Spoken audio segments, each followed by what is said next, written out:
Hello दोस्तों, नमस्कार। मैं बनेश्वर राज बिश्नोई अपने यूट्यूब चैनल दी एप्पल डायलॉग में आपका हार्दिक स्वागत करता हूं। दोस्तों, लोकसभा चुनाव 2024 के नतीजे आने के बाद बीजेपी को 240 सीटें मिली हैं और कांग्रेस को 99 सीटें मिली हैं। इन दोनों सीटों में बहुत ज़्यादा अंतर है, किंतु अब राजनीतिक हालात ऐसे हैं कि कांग्रेस में इतना कॉन्फिडेंस है, कांग्रेस इतनी ज़्यादा हावी हो गई है, जैसे 240 सीटें बीजेपी की नहीं बल्कि कांग्रेस की है। और बीजेपी इस तरह पीछे हट रही है, इस तरह बैकफुट पे है, जैसे उसके पास 240 नहीं बल्कि 99 सीटें हैं। दोनों एक दूसरे के अपोजिट व्यवहार करें हैं और इसका कारण, सबसे बड़ा जो कारण है वो है कांग्रेस का इकोसिस्टम। कांग्रेस विपक्ष में रह के भी सत्ता की जितनी ताकत होती है उतनी ताकतशील है, क्योंकि उसके पास उसका इकोसिस्टम है। और बीजेपी 240 सीटें लेके भी उतनी ताकतवर नहीं है, उतनी शक्तिशाली नहीं है जितना होना चाहिए। इसका कारण है कि बीजेपी का अपना कोई इकोसिस्टम नहीं है। इसी बात को और अच्छी तरह समझने के लिए हम दो बातों पे ध्यान देंगे। सबसे पहला कि एक फिल्म कंगना रनौत की आ रही है, एमरजेंसी फिल्म इंदिरा गांधी के जीवन पर आधारित है। इंदिरा गांधी ने जो एमरजेंसी लगाई उसके दौरान क्या क्या हुआ, उन सब को एमरजेंसी फिल्म में दिखाया गया है। दूसरी तरफ एक फिल्म आ रही है IC 814। ये एक वेब सीरीज़ है, एक तरह की फिल्म ही होती है, वेब सीरीज़ है जो जिसके कई पार्ट होते हैं अलग अलग और काफ़ी लंबा इनके एपिसोड होते हैं। ये वेब सीरीज़ है IC 814 दी कंधार हाईजैक। इसके निर्माता अनुभव सिन्हा है और इस फिल्म में जो कुछ दिखाया गया है वो 1999 के लास्ट दिसंबर के महीने में एक भारत का विमान हाईजैक हुआ था। उस टाइम अटल बिहारी वाजपेयी की सरकार थी। तो इस वेब सीरीज़ में सारा का सारा ध्यान इस पे दिया गया है कि किस तरह सरकार नालायक थी, सरकार कुछ कर नहीं पाई, यानी सबका सब दोष खुफिया एजेंसियों और भारत सरकार को दिया गया। अब इन दोनों पर विवाद है। विवाद यह है कि इस फिल्म में जिनके मुसलमान थे, वो पांचों मुसलमान थे जिन्होंने विमान को हाईजैक किया, उनके नाम अलग अलग चीफ डॉक्टर बर्गर, बोला और शंकर रखे गए। ये कोड नेम है ताकि लोग उनको पहचान न पाएँ। एक तरह से हिंदू नाम है। दूसरी तरफ कंगना रनौत है, वो बीजेपी की सांसद है और एमरजेंसी फिल्म बना रही है। उसकी फिल्म को सेंसर बोर्ड मंजूरी नहीं दे रहा, रिलीज़ होने की परमिशन नहीं दे रहा है। और इस फिल्म के खिलाफ मध्य प्रदेश हाई कोर्ट में एक याचिका लगी कि इसको बैन कर दिया जाए, इसको रिलीज़ नहीं किया जाए।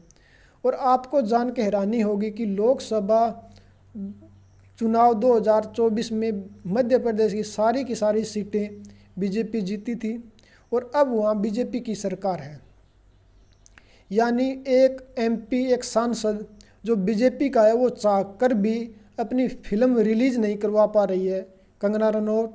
और दूसरी तरफ कांग्रेस के जो विपक्ष पार्टी थी अटल बिहारी वाजपेयी, उसको बदनाम करने के लिए उसके सारे सिस्टम और उसकी कार्यपालिका को सारे के सारे का वो एक नेगेटिव रोल में दिखाया जा रहा है कि जनता में ये मैसेज आए कि बीजेपी की सरकार पंगु थी, अटल बिहारी वाजपेयी की सरकार पंगु थी, वो कुछ कर नहीं पाई, वो पूरी तरह फेलियर थी। एक तरह से मैसेज ये देना चाहते हैं कि बीजेपी की सरकार को आप जितना अच्छा समझ रहे हैं, जितना सोच रहे हैं, जितना अच्छा लोगों में नैरेटिव बन रहा है, वो नैरेटिव न बने। दूसरी तरफ हिंदुओं को बदनाम करने वाला, इसके जो दी कंधार हाईजैक के जो वेब सीरीज़ के निर्माता है वो अनुभव सिन्हा है। अनुभव सिन्हा अपनी जिहादी मानसिकता के लिए जाने जाते हैं। वो हमेशा से जो राष्ट्रवादी ताकतें हैं उन पर प्रहार करते हैं, उनके खिलाफ रहते हैं। वो किसान आंदोलन के समर्थन में थे, उन्होंने किसान आंदोलन को समर्थन दिया। वो राम मंदिर के खिलाफ थे, जो बीजेपी कदम उठा रही है उन सब के खिलाफ थे। वो NRC के खिलाफ थे, UCC के खिलाफ थे। हर एक ऐसा कोई भी कार्य है जो बीजेपी राष्ट्रहित में उठाती है उसके वो खिलाफ माने जाते हैं। और उससे उसके 2-3 मैं आपको बयान बताऊं तो उससे सारी स्थिति क्लियर कट हो जाएगी। पहले कि वो कहते हैं कि इस्लाम आतंकवाद और इस्लाम का कोई संबंध नहीं है। सबसे हैरानी की बात है कि आतंकवाद है वो इस्लाम की आड़ में ही आता है, और वो कहते हैं कि इस्लाम को और आतंकवाद का कोई संबंध नहीं है, आतंकी होते हैं वो इस्लामिक विचारधारा के नहीं होते। दूसरी तरफ 1984 के जो दंगे हुए थे, सिख दंगे, इंदिरा गांधी की हत्या के बाद भड़के थे, उसके बारे में वो कहते हैं कि सिखों पर का जो कत्लेआम किया, सिखों पर जो अत्याचार हुए वो हिंदुओं ने किए। अब थोड़ी देर पहले वो कह रहे थे कि इस्लाम और आतंकवाद का कोई संबंध नहीं है, और अब वो कह रहे हैं कि यहाँ वो सारे समाज को कटघरे में खड़ा कर रहे हैं कि सारे का सारा दोष जो सिखों पर अत्याचार हुए उसका सारा का सारा जिम्मा एक तरह से वो हिंदू समाज पे डाल रहे हैं। जबकि सच्चाई ये है कि हिंदू बाद में थे, पहले वो कांग्रेस के कार्यकर्ता थे। यानी एक तरफ आप इस्लाम आतंकवादियों का महिमा मंडन करें, उनको ग्लोरीफाई करें, दूसरी तरफ जो हुआ है सरेआम पता है कि इंदिरा गांधी की हत्या के बाद इंदिरा गांधी के कार्यकर्ता, कांग्रेस के कार्यकर्ताओं ने सिखों पर जो अत्याचार किए, जो दंगे भड़काए, उसको वो कांग्रेस पार्टी से नहीं जोड़ रहे बल्कि हिंदू समाज से जोड़ रहे हैं। अब मैं आपको थोड़ा इस कंधार हाईजैक के वाली जो वेब सीरीज उसके बारे में बता दूं। बेहतर होगा कि आप इसको न देखें, क्योंकि आप नहीं देखेंगे तो इसकी उतनी पब्लिसिटी नहीं होगी। होता क्या है, जो इस फिल्म का पूरा विवाद है, कहने को तो वो 5 आतंकी थे, उनके नाम हिंदुओं के नाम है, इसलिए विवाद खड़ा हो गया। असल में जो नैरेटिव है, जो वो कहना चाहते हैं वो ये कि वो ये कहना चाहते हैं कि जो बीजेपी की सरकार है वो पूरी तरह, अटल बिहारी वाजपेयी की सरकार वो पूरी तरह नाकाम थी, नालायक थी, पंगु थी, वो कुछ कर नहीं पाई। उस टाइम एक नहीं कई तरह की दिक्कतें पैदा हुई थी। सबसे पहले तो कि जो ये विमान हाईजैक हुआ था 24 दिसंबर 1999 को 99 को, उससे एक हफ्ता पहले काठमांडू, नेपाल की राजधानी काठमांडू, वहाँ भारत का जो खुफिया एजेंट था, जो भारत की रॉ का खुफिया एजेंट था, उसने रिपोर्ट भेजी कि यहाँ एक क्लब में, एक होटल में कुछ पाकिस्तानी आए हुए हैं और वो यहाँ ठहरे हुए हैं। वो होटल से ज़्यादा बाहर नहीं निकल रहे, एक घंटा आधी घंटा वो सुबह निकलते हैं, एक आधी घंटा वो शाम को टहलने के लिए निकलते हैं, अदरवाइज वो होटल से बाहर नहीं आ रहे और होटल के अंदर ही रह रहे हैं। तो भारत ने कि खुफिया एजेंसी रॉ ने उन्होंने कहा कि आगे की इनपुट लाइए, आगे और कुछ जानकारी दीजिए। उन्होंने वहाँ जो वेटर थे, जो उनको खाना देते थे, चाय चुए पानी पूनी, उनको उन्होंने अपने फेवर में किया रॉ के एजेंट ने, और उन्होंने कहा कि तू बार बार उनके पास जा और सिर्फ ये पता लगा कि वो किस मुद्दे पे चर्चा करें। आगे और ज़्यादा जानकारी न निकले तो कोई बात नहीं, किंतु ये तो बता दे कि किस मुद्दे पे चर्चा हो रही है। तो उन्होंने वो कभी पानी देने के बहाने, कभी चाय देने के बहाने, कभी खाना देने के बहाने जाता और कान लगा के उनकी बात सुनता। तो वो एक विमान हाईजैक पे चर्चा कर रहे थे। उसने वहाँ से रिपोर्ट भेज दी कि आने वाले समय में, ज़्यादा समय नहीं है, ये यहाँ प्लान कर रहे हैं, तो हफ्ते 10 दिन 15 दिन के अंदर अंदर कोई विमान को हाईजैक करेंगे। ये रिपोर्ट भेज दी। उस रिपोर्ट पे कोई एक्शन नहीं हुआ, उस पे कोई अमल नहीं किया गया। और इस जो वेब सीरीज़ है इसमें दिखाया गया कि खुफिया जो सिस्टम था वो सारा का सारा फेल था। जबकि जो अंदर के लोग थे, जो कांग्रेस का इकोसिस्टम था, जो कांग्रेस के समर्थन वाले लोग थे, जो अफसर थे, उन्होंने को पता था कि किसी न किसी तरह अटल बिहारी वाजपेयी की सरकार को बदनाम किया जाए, तो उन्होंने उस रिपोर्ट पर ध्यान नहीं दिया।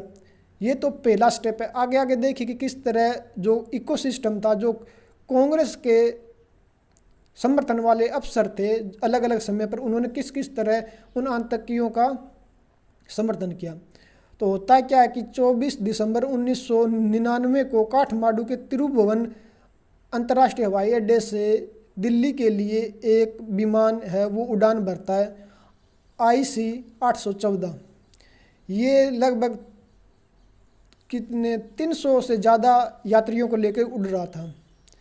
जैसे ही ये लगभग आधे पौन घंटे के बाद जैसे ही भारत की हवाई सीमा में प्रवेश करता है तो वो पायलट के कान के पास पिस्तौल लगा लेते हैं और कहते हैं कि हम जो कह रहे हैं वही करो और इस हवाई जहाज़ को लाहौर ले चलो। तो जो पायलट था उसने समझदारी दिखाई, उसने कहा कि इतना इसमें फ्यूल नहीं है, दिल्ली तक ही है, लाहौर तक नहीं जाएगा, इसलिए बीच में रोकना पड़ेगा, आप फैसला कर लो कहाँ रोकना है और मैं उसके हिसाब से वहाँ से तेल लेने के बाद आगे बढ़ाऊँगा, पहले आगे नहीं बढ़ा पाऊँगा। तो वो अपना विचार करने लगे। होता क्या है कि वो जो पायलट है वो उस एयरप्लेन को, हवाई जहाज़ को बहुत धीरे धीरे उड़ा रहा था ताकि टाइम डिले हो जाए और एक तरह से जैसे ही हाईजैक हुआ, भारत के जो एयर ट्रैफिक कंट्रोल ATC है उसको पता चल गया था, उसको मैसेज दे दिया गया था कि विमान को हाईजैक कर लिया गया है। इसके बाद वो पायलट उसकी स्पीड कम कर देता है कि टाइम ज़्यादा स्पेंड हो और भारत सरकार जो एक्शन लेना चाहती है वो ले ले। इसके बावजूद भारत सरकार के जो अफसर थे, जो कांग्रेस के समर्थन वाले अफसर थे, वो लगातार बहस कर रहे थे, कोई फैसला नहीं, जानबूझ के फैसला नहीं कर पा रहे थे। उस टाइम सेना तैयार थी, NSSG के कमांडो तैयार थे, यानी भारत सरकार चाहती तो कर सकती थी, किंतु अटल बिहारी क्या करे, अटल बिहारी अपने अधिकारियों से ऊपर जाके फैसला ले नहीं सकते थे और वो अधिकारी थे वो फैसला होने नहीं दे रहे थे, वो जानबूझ के इसको लंबा खींच रहे थे। इसके बाद इस हवाई जहाज़ को अमृतसर में रोक लिया जाता है और वो रोकने के बाद वहाँ से तेल लेना चाहते हैं, किंतु भारत सरकार तेल नहीं देती। काफ़ी लंबे समय तक, लगभग 55 मिनट तक वो रुका रहता है, यानी 1 घंटे के आसपास आप मान के चलिए वो रुका रहता है। इसके बावजूद भारत सरकार कुछ नहीं कर पाई। इस फिल्म, इस वेब सीरीज़ में ये दिखाया गया है, जबकि सच्चाई है कि जो ऑफिसर थे वो कुछ जो करने लायक थे उनको आगे नहीं बढ़ने दिया गया और जिनको आगे बढ़ाया गया वो कुछ फैसला जानबूझ के नहीं कर पा रहे थे। इसके बाद ये लाहौर चला जाता है। लाहौर जाने के बाद वो उसे तेल लेते हैं और पाकिस्तान बदनामी के डर से इसको शरण नहीं देता और जो इन्होंने जो 5 आतंकी थे जिन्होंने ये हाईजैक किया था वो ISI के एजेंट ही थे, ISI ने उनको ट्रेनिंग दी थी। इसके बाद वो वहाँ से तेल लेके कंधार चले जाते हैं। कंधार रात का समय था, इसलिए वो हवाई जहाज़, वहाँ रात को हवाई जहाज़ उतरने की सुविधा नहीं थी, प्रॉपर लाइटिंग नहीं थी, इसलिए ये कहा गया कि आप दुबई चले जाओ और दुबई से फिर आप कंधार आ जाना। हुआ क्या कि वो दुबई चला गया। दुबई भारतीय दूतावास से बात की गई, उन्होंने अपनी डिमांड रखी, उन्होंने लगभग 200 मिलियन अमेरिकी डॉलर की मांग की। दूसरा एक आतंकी था सजान अफगानी, उसकी हत्या हो गई थी, उसका शव था वो भारत में ही था, डेड बॉडी। तो उन्होंने 2 डिमांड रखी कि 2 नहीं 3 डिमांड रखी। एक 36 आतंकी जो जेल में उनको रिहा किया जाए, दूसरा 200 मिलियन अमेरिकी डॉलर दिए जाएं और एक जो सजान अफगानी था उसकी डेड बॉडी दी जाए। उसके बाद भारत सरकार ने कहा कि ये इस्लाम के खिलाफ है, पैसे लेना और डेड बॉडी लेना, हम आतंकियों पर बात कर सकते हैं। फिर उन्होंने वो 2 मांगे, डेड बॉडी वाली और 200 मिलियन अमेरिकी डॉलर वाली तो मांग छोड़ दी। उसके बाद वो 36 आतंकियों पर बात करने लगे कि किन किन को रिहा किया जाएगा। तो उनके नेगोशिएशन के लिए, उनसे बातचीत करने के लिए भारत के 3 ऑफिसर कंधार चले गए। वो कंधार गए, उनमें 2 थे वो तो ठीक है, एक उसमें व्यक्ति था, उसका यहाँ जिक्र करना ज़रूरी है, वो था अजीत डोभाल। और मैं आपको आगे बताऊंगा कि अजीत डोभाल, इस वेब सीरीज़ में अजीत डोभाल को एक अपसेट, एक नालायक, एक इरिटेटेड, एक बेवकूफ़, एक जोकर की तरह दिखाया गया है। इस तरह उसको क्यों दिखाया गया, मैं इसका भी आगे आपको इस वीडियो के बाद में बताऊंगा कि क्यों दिखाया गया। होता है ऐसा कि वहाँ से वो बात बन जाती है और सारे के सारे 36 आतंकी नहीं, सिर्फ 3 आतंकियों पर सहमति बनती है कि 3 आतंकियों को हम छोड़ देंगे। वो 3 आतंकी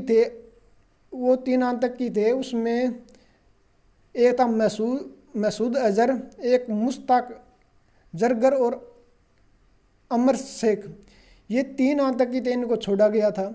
ये जो मसूद अजहर था, इसने बाद में जैश ए मोहम्मद नाम से एक आतंकी संगठन बनाया।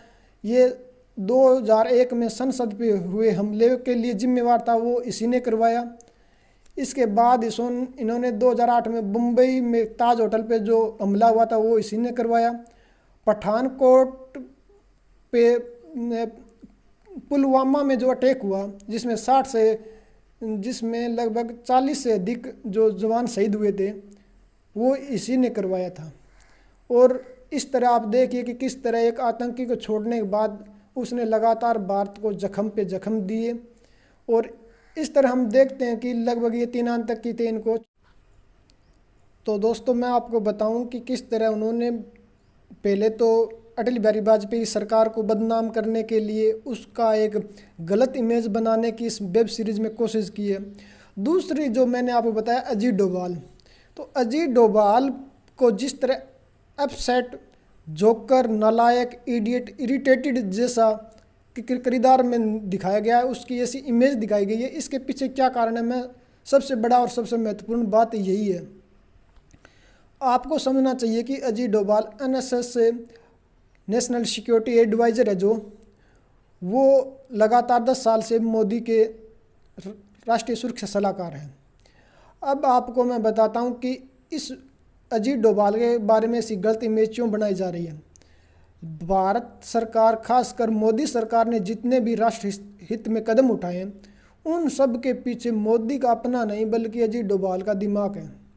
आपको बताऊं कि 27 अक्टूबर 2013 को पटना के गांधी मैदान में एक रैली हुई थी। उसमें जो अपने नरेंद्र मोदी जी थे, इनको PM का चेहरा बना दिया गया था कि यदि हम ये इलेक्शन जीते 2014 का तो PM मोदी होंगे। तो उनकी जो चुनावी यात्रा शुरू हो गई थी, वो रैलियां करना शुरू कर दी गई थी। तो 27 अक्टूबर 2013 को जो पटना के गांधी मैदान में रैली हुई थी, उसमें सीरियल बम ब्लास्ट हुए थे, एक साथ कई बम धमाके हुए थे। उसमें लगभग 6 लोग मारे गए थे और 80 से ज़्यादा लोग घायल हो गए थे। तो उस समय नरेंद्र मोदी ने कहा था कि आप घबराइए नहीं, ये बस थोड़े दिन की बात है, इसके बाद भारत में आतंकी हमले होना बंद हो जाएंगे। और उनकी बात बिल्कुल सच निकली। मोदी सरकार बनने के बाद कोई भी बड़ा आतंकी हमला देश के अंदर नहीं हुआ, देश की सीमा के पास हुआ वो अलग बात है, किंतु देश की सीमा के अंदर नहीं हुआ। उस रैली को हुंकार रैली का नाम दिया गया था। तो जितने भी बड़े कदम उठाए गए, देश में आतंकी जो गतिविधियां रुकी है, देश में आतंकी हमले बंद हुए हैं, जो एयर स्ट्राइक हुई है, जो बड़े बड़े काम हुए हैं, जिस तरह पाकिस्तान के अंदर घुस के मारा गया, इन सब के पीछे अजीत डोभाल का हाथ है। धारा 370 जम्मू कश्मीर में हटाई गई है, उसके पीछे भी अजीत डोभाल का हाथ है। धारा 370 हटने से पहले सारे का सारा मीडिया और दुनिया का कोई भी एक्सपर्ट, सिर्फ सुब्रमण्यम स्वामी को छोड़ के कोई भी व्यक्ति ये नहीं कह रहा था कि धारा 370 हटाई जा सकती है। सिर्फ एक सुब्रमण्यम स्वामी थे, वो कह रहे थे कि राष्ट्रपति के एक आदेश पे धारा 370 हट जाएगी। महबूबा मुफ्ती ने तो यहाँ तक कह दिया था कि धारा 370 हटी तो यहाँ कोई तिरंगा झंडा उठाने वाला नहीं मिलेगा। तो ऐसे जो असंभव कार्य नजर आ रहे थे, उनको भी संभव यदि बनाया तो वो अजीत डोभाल ने बनाया।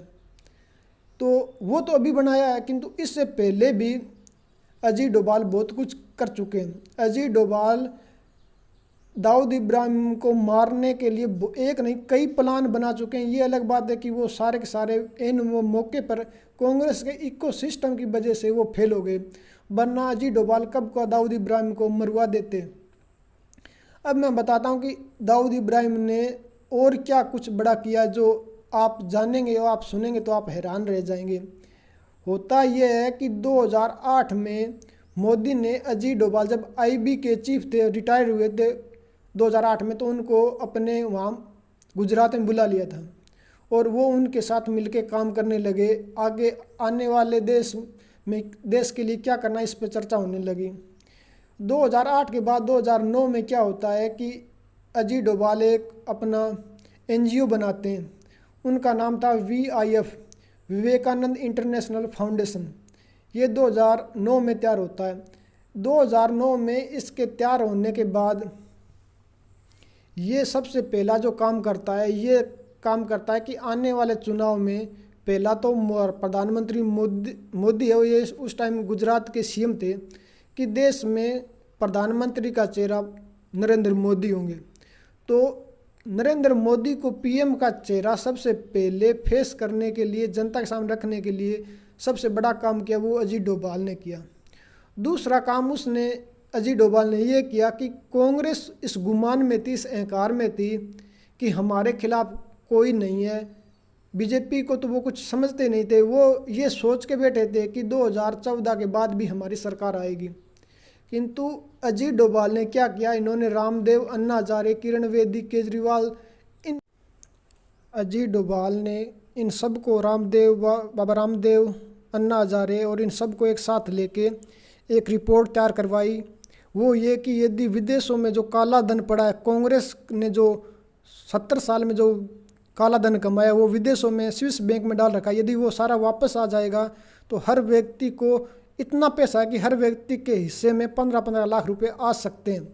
ये नहीं कहा कि सभी को 15-15 लाख देंगे, बल्कि इतना पैसा है कि हर व्यक्ति के हिस्से में 15 लाख रुपए आ सकते हैं। एक तरह की तुलना थी, एक तरह का ये कंपैरिजन था, और ये रिपोर्ट प्रकाशित करवाई। इसके बाद शायद IMF ने रिपोर्ट जारी की थी। उन्होंने कहा था कि यदि गुजरात जैसा मॉडल सारे भारत में लागू कर दिया जाए तो भारत 2047 से पहले एक विकसित राष्ट्र बन सकता है। तो इन दोनों रिपोर्टों को लेके उन्होंने मीडिया में और खूब प्रचार प्रसार किया। दिल्ली में बाबा रामदेव की बड़ी रैली करवाई, अन्ना हजारे को वहाँ अनशन करवाया, इसलिए कि यदि वो काला धन है वो वापस आ जाएगा और ये जो गुजरात का मॉडल है इसको सारे देश में लागू किया जाएगा। यानी एक तरह से उन्होंने दो निशाने साधे कि गुजरात मॉडल यानी नरेंद्र मोदी को प्रधानमंत्री बनाइए, जिस तरह उन्होंने गुजरात का विकास किया इस तरह देश का विकास करेंगे। दूसरा जो विदेशों में धन है कांग्रेस का काला धन वो लेके आएंगे, और मोदी ने वादा भी किया था। और इन सब के साथ इसका इफेक्ट ये हुआ कि 2014 में कांग्रेस को उम्मीद नहीं थी वैसा ही हुआ और प्रधानमंत्री मोदी पूर्ण बहुमत की सरकार बना पाए। तो ये मोदी का खुद का दिमाग नहीं था, ये सब का सब अजीत डोभाल का था। मोदी को लॉन्च करने के पीछे का आइडिया अजीत डोभाल का था। किस तरह लॉन्च होगा ये आइडिया भी अजीत डोभाल का था।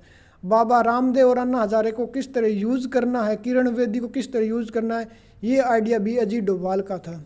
तो अजीत डोभाल ने सिर्फ दाऊद इब्राहिम को मारवाने के लिए बड़े बड़े प्रोजेक्ट तैयार नहीं किए, मोदी को भी यदि प्रधानमंत्री बनवाने के पीछे सबसे बड़ा हाथ है तो वो अजीत डोभाल का है। अजीत डोभाल ने उसके बाद हर वो कदम उठाए, धारा 370 उठानी हो, पाकिस्तान पे अटैक करना हो, एयर स्ट्राइक करनी हो, सब कुछ राष्ट्रहित में जो बड़े फैसले ले सकते थे वो अजीत डोभाल ने लिए। तो जो आपको शायद पता हो न हो, किंतु कांग्रेस और कांग्रेस के जो रणनीतिकार वो अच्छी तरह समझते हैं कि मोदी तो एक चेहरा है, सिर्फ फेस है, इसके पीछे जो सब का सब काम करने वाले हैं वो अजीत डोभाल हैं। तो इसलिए इस फिल्म में अटल बिहारी वाजपेयी और अजीत डोभाल को इसीलिए नेगेटिव रोल में दिखाया गया, इस तरह उनका अपमान किया गया है। ये जो 5 नाम है जो हिंदुओं के हैं, मुसलमानों के जो पांचवां तक के थे वो मुसलमान थे, इनको जो हिंदू नाम दिए गए ये तो एक सिर्फ बहाना है। असल में जो मकसद है वो अटल बिहारी वाजपेयी यानी बीजेपी की सरकार को और अजीत डोभाल को बदनाम करने की साजिश है। अब आप देखिए कि कांग्रेस जो मोनिका शेरगिल थी, OTT नेटफ्लिक्स इंडिया की हेड, कंटेंट हेड, उसको बुला के सूचना एवं प्रसारण मंत्रालय ने बुला के एक डिस्क्लेमर लगवाने की बात कही है कि आप इस पर डिस्क्लेमर लगाएंगे, जबकि इस मेरे वीडियो में नीचे एक तरफ मेरा नाम चल रहा है। इस तरह सारी की सारी वेब सीरीज़ में भी वो डिस्क्लेमर नीचे एक पतली पट्टी पे दिखाया जा सकता था। बीजेपी उतना ही नहीं करवा पाई कि सारी वेब सीरीज़ में वो डिस्क्लेमर लगवा देती है, एक तरफ अलग एक कोने में ऊपर या नीचे एक पट्टी में। बीजेपी की सरकार होते हुए भी बीजेपी इतना नहीं करवा पाई। और दूसरी तरफ जो MP है कंगना रनौत, उसने जो इमरजेंसी फिल्म बनाई है वो चाह के भी वो रिलीज़ नहीं करवा पा रही है। वो 6 सितंबर को अब रिलीज़ होनी थी, किंतु हाई कोर्ट में अलग अलग जगह उसके खिलाफ याचिका लगी कि इसको बैन कर दिया जाए। तो आप देख सकते हैं कि कांग्रेस अपनी बदनामी यानी इंदिरा गांधी की बदनामी न हो इसके लिए इमरजेंसी फिल्म पर रोक लगवा रही है, और दूसरी तरफ हिंदुओं के जो नाम थे, मुसलमान और हिंदुओं के नाम लेके जो हिंदुओं को बदनाम करने की साजिश है उसका वो सपोर्ट कर रही है। अब आप अच्छी तरह समझ गए होंगे कि किस तरह अब आप समझ सकते हैं किस तरह कांग्रेस विपक्ष में रह के भी अपने इकोसिस्टम के द्वारा इमरजेंसी फिल्म पर रोक लगवा रही है, और बीजेपी सत्ता में रह के वे भी अपने समर्थन वाली फिल्म हिंदुओं को बदनाम करने वाली फिल्म पर, वेब सीरीज पर रोक नहीं लगवा पा रही। तो ये होता है इकोसिस्टम पावर। कश्मीर फाइल का एक डायलॉग है कि सरकार आपकी हुई तो क्या हुआ, सिस्टम हमारा है। ये वही सिस्टम है कांग्रेस का जो इन्होंने 70 साल में तैयार किया, और ये बीजेपी के लिए एक नासूर बन रहा है। प्रधानमंत्री मोदी ने संसद में खड़े होकर कहा था कि मैं इको सिस्टम को इसी की भाषा में जवाब दूंगा, इको सिस्टम को तोड़ दूंगा, किंतु कितना तोड़ पाएंगे ये आने वाला समय बताएगा। आज के वीडियो में इतना ही, धन्यवाद।